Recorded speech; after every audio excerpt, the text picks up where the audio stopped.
Hey there. This is the 2022 Tour of the Battenkill event that I did with my buddy from Denver, Tim. And I wanted to point out a few things about the course. One, there are 9 climbs that are listed. There's a lot more climbing on this course. There are 12 dirt sections remaining. A few of them have been paved over.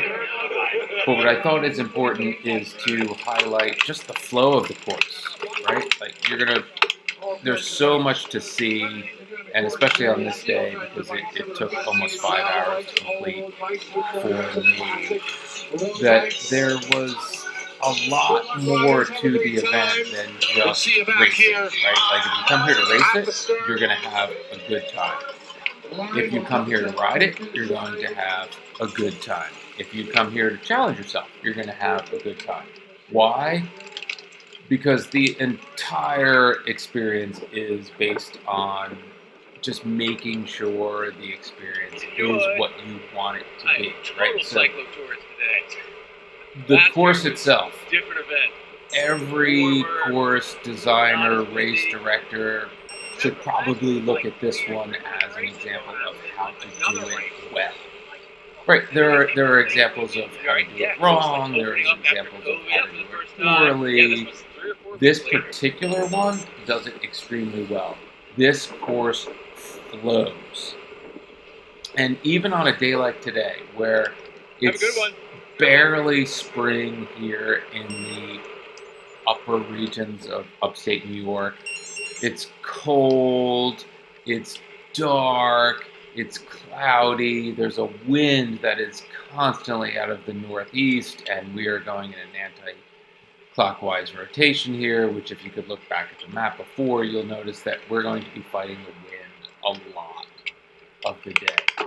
But it's so well marked, the course. And not to mention that you have 3 options of how to tackle the Tour of the Battenkill. You have the long course, the short course, and the micro course, right? They have different names for them. The Tour of the Battenkill, the Medio, and the Piccolo. Everyone that I've talked to loved their choice. Spectators, I try to highlight it a little bit here. There are spectators along the side of the road that are just people who happen to live along the side of the road. And they come out in force, ringing cowbells, loving it, giving you praise, making you want to keep going. The other side is, right, it's a mixed surface Fondo. Right? Some of the pavement, some of it is brand new. Some of it has aged a bit and has cracks and is terrible. And the other parts, like I said, there are 12 distinct dirt, gravel road sections. But what you take away from all of that is that there are a lot of fast downhills for every uphill that you have to do. And the dirt sections are modest, I would say, right? So this year I did it on the gravel bike. It's a Focus CX Mars, and I had a pair of Reynolds AR14 paired with a set of tires that are the Penaracer SKs. And so it's a nice file tread, a little bit of chevron on sidewall, probably a little too much rolling resistance for this course. Not as good a choice as last year where I did it on the Cannondale Evo Super 6 high mod, right? So super fast bike last year. This year, a little more penalty in the aerodynamics and rolling resistance, but super, super fun nonetheless. Another reason to do it is just the registration process. From signing up online to showing up at the venue the day of, it was so easy. I've been a part of events in the past for the great almost 20 years now, and either from the racer's perspective or the event organizer's perspective, the way that the Tour of the Battenkill has it set up right now, it's fairly frictionless for the participant. absolutely giving as many kudos as I can to the event organizers. And I do believe, someone needs to fact check me on this, that the event ownership might have changed hands in the last 12 months, 2 years, and it's still perfect. I have only done this event twice, last year, 2021 being my first. I've ridden this course 3 times, twice in 2021, obviously this year in 2022. This was dirt last year. And just the way that the information flows from advertising the event to registering online to showing up the day of, picking up your number plate, getting to the start line, painless. You will have a great time doing it. The last part is just the way that well, it's not the last part, because between registering and starting, you're going to have a ton of scenery, right? I've talked a little bit about the course and just the way that it flows, and that's the video that I put together here, is showing you just that the transitions across the mixed surfaces are one thing, and the way that they design the uphills and the downhills so that you get that little bit of payback for the 4, 5, 6, 10-minute effort, whatever it is that you have to climb. You're going to get maybe 2 or 3 minutes of descending on the backside of it. And the way that they've aligned all of the corners and the turns and the way that the course flows. Now, granted, this year there was some wind to contend with, and it was a little bit colder and gloomy. There is still plenty of scenery to enjoy, to break up that solitude, because, you know, as you'll see from my video, we were with a group and then we weren't with a group, and you're leapfrogging all day long, but it was still an enjoyable adventure no matter who you were or what group you were with. The other thing to factor into, if you're going to have to choose this event over another event, is the spacing and the quality of the aid stations along the way. Perfect. For a 75-mile event, for this particular rider, I thought that the 3 aid stations that they had mapped out were ideal. Again, having done it the year prior, I knew what to expect. I knew where I wanted to have bottles refilled, and again, reaching mile 36, you're just at that over halfway point. You know that you're now in that countdown mode as opposed to count up mode. That was a perfect spot for aid 2. Aid 1 was slightly on an uphill. You just grabbed for me, I grabbed a banana. Other people might have stopped and grabbed some other things, but it was just well mapped out, well timed. The final aid station, really good timing. I want to say that there was 20 miles left, maybe a little less than 20 miles, and it was a nice break, a nice change of pace to get there. And then when you finally do finish, no matter what course distance you do, the finish venue is fabulous. There's no comparison in any event that I've done, and this is not putting down the other events that I have done. It's just the compactness of the Tour of the Battenkill, the size and scope of the Battenkill. The finish venue was appropriate for the number of people that were there, right? So for every entrant that was there, you had a wristband that entitled you to one of the food vendors, one of the drinks vendors, and plenty of seating. And last year there was live music. I don't remember if this year there was live music or not, but there was something playing in the background. So, right, there was some entertainment environment. There was a merch stand happening. There were multiple food vendors, so you could pick between.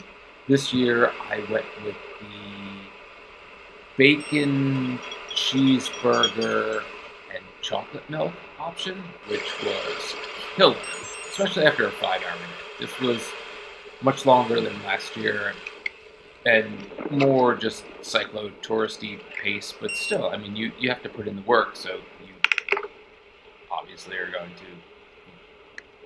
be a little bit hungry at the end, right? So just having that there, plenty of parking in the parking lot.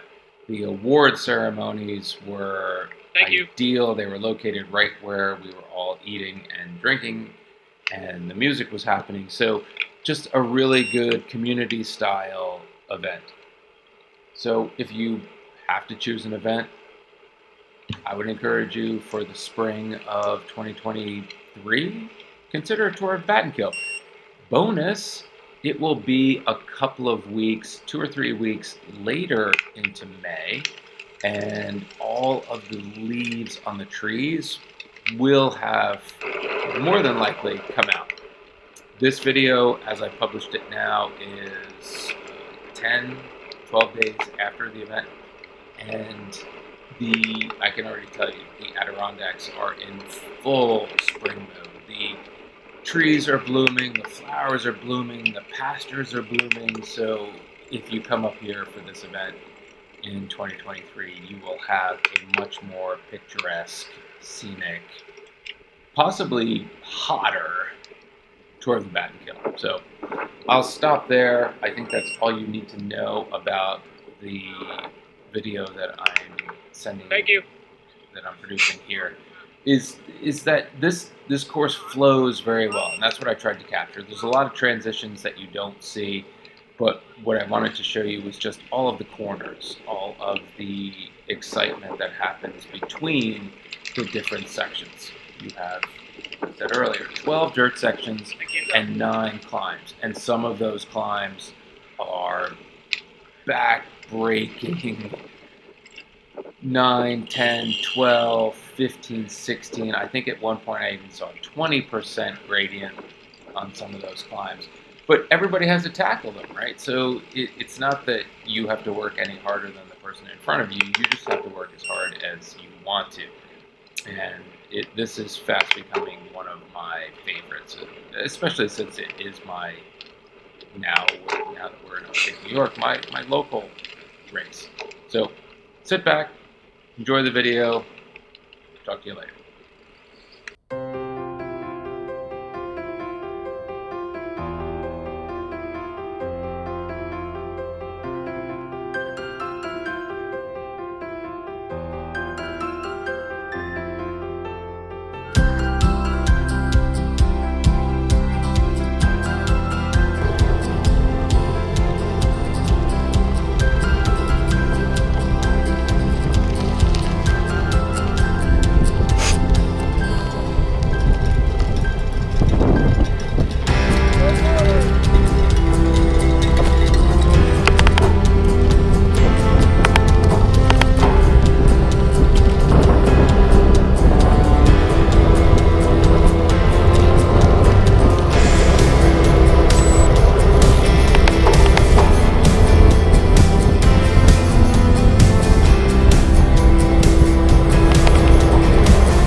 covered bridge.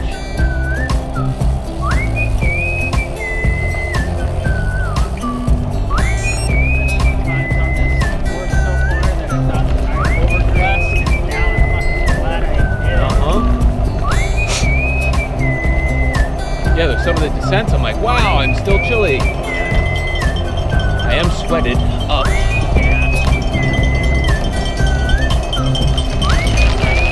Thanks, ma'am.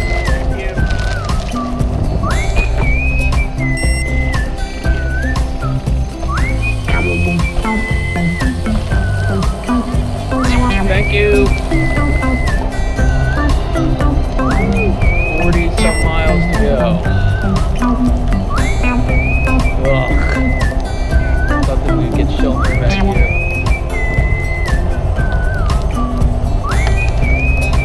Ugh. Come on, legs.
Yeah, well done.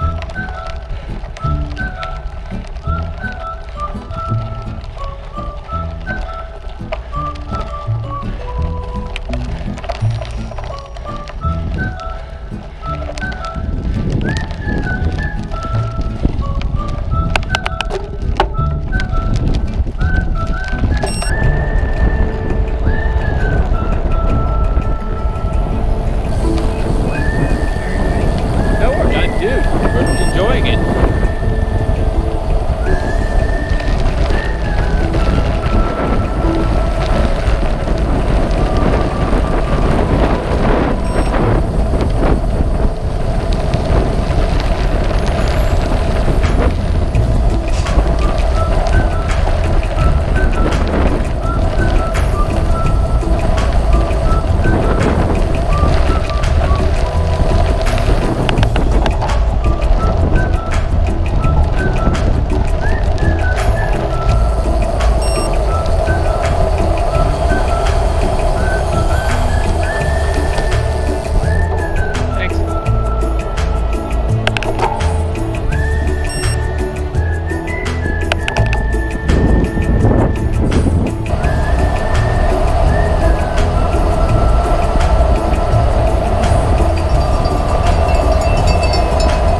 Thank you.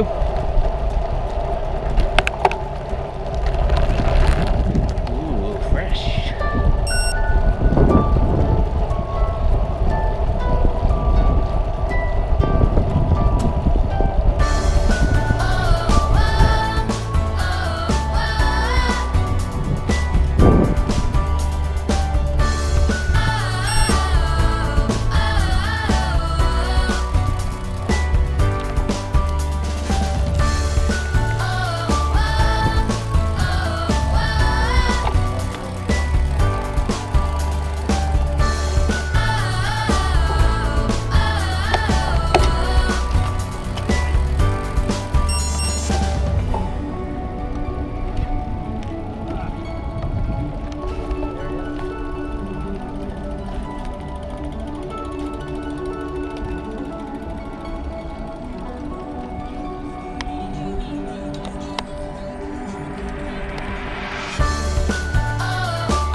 Wanted no part of that, didn't you? Thank you.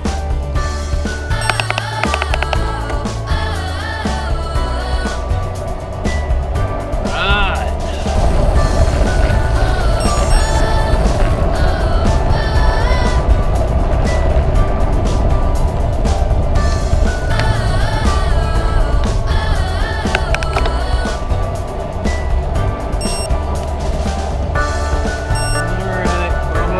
We're almost to the hill.